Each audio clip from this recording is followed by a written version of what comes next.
Thom Hartmann here on the news. You need to know this. Day 2 of the Democratic National Convention was one giant punch in the gut to Republicans. The night featured Georgetown law student Sandra Fluck painting a picture of what America would look like for women if Republicans win in November. She described a Republican Party that will restrict access to contraceptives for women, force women to undergo intrusive probings before an abortion procedure, and redefine the word rape. As Fluck said, the choice comes down to a country that honors our foremothers by moving us forward, or one that forces our generation to refight the battles they already won. After Fluck, Massachusetts Senate candidate Elizabeth Warren took the stage to give a spirited defense of the middle class in America. She exposed how rigged the game is against working people in America, and she blasted the idea of corporate personhood, saying corporations are not people. People have hearts, they have kids, they get jobs, they get sick, they thrive, they dance, they live, they love, and they die, and that matters. That might mark one of the first times in political convention history that the issue of corporate personhood was given the spotlight.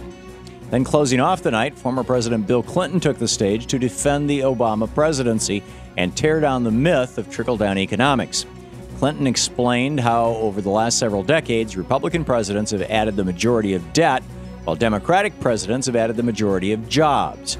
And then he went after the Republican lies, saying it takes a lot of brass for Paul Ryan to attack President Obama's Medicare savings while including those very same savings in his own budget. Ultimately, Bill Clinton's message could have been summed up by this one warning he gave to the nation, which is, we can't double down on trickle-down. Never mind the fact that some policies signed into law by Bill Clinton got us into this mess, the former president gave one of the best defenses of the Obama presidency yet, and explained how dangerous today's Republican Party is to our nation. Also yesterday at the DNC, Democrats managed to muck up what's so far been a successful convention. At the urging of President Obama, language was inserted into the official Democratic platform that affirms Jerusalem as the capital of Israel and also mentions the word God. Since the platform had already been approved, it had to be amended by a voice vote among delegates at the convention. A lot of delegates opposed the change and booed adding God to the official party platform, thus giving right-wing websites a greater soundbite to use until November. Ultimately, what happened here is the Democrats caved again, not just on their own principle of being a party that represents all faiths, but they also caved on one of the main principles that founded this nation, separation of church and state. God is not in the Constitution and shouldn't be in the Democratic Party platform.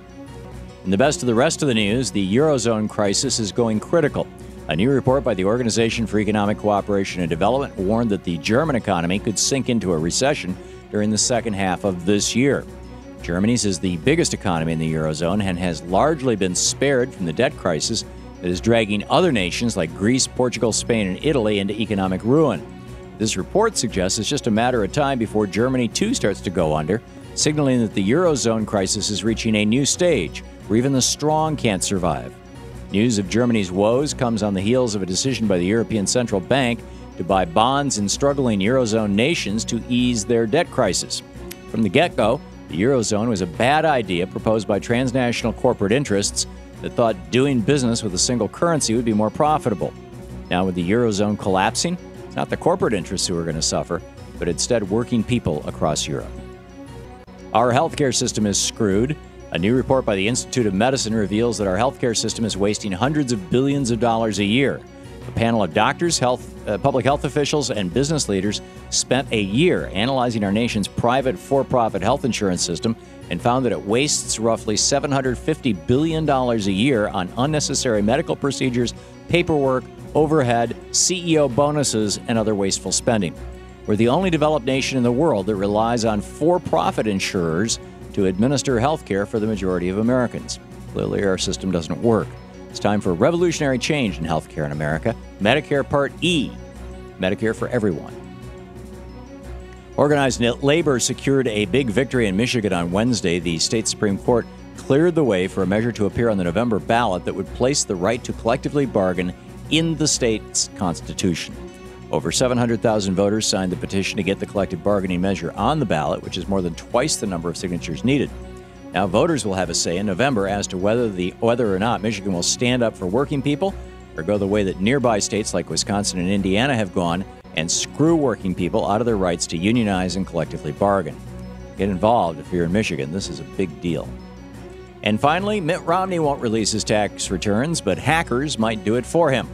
An unidentified group of hackers are claiming they've obtained Mitt Romney's tax returns after an elaborate heist at the Tennessee offices of financial firm PricewaterhouseCoopers. The group says it has sent thumb drives with Romney's tax returns to local Democratic and Republican Party offices. The Republican Party executive director in Williamson County, Tennessee, did confirm receiving the drive, but has not commented on whether it actually contains Mitt Romney's tax returns. The hacker group is demanding 1 million internet currency units from Romney by September 28th, or else they will publicly release the tax returns. And that's the way it is today, Thursday, September 6th, 2012. I'm Thom Hartmann on the news.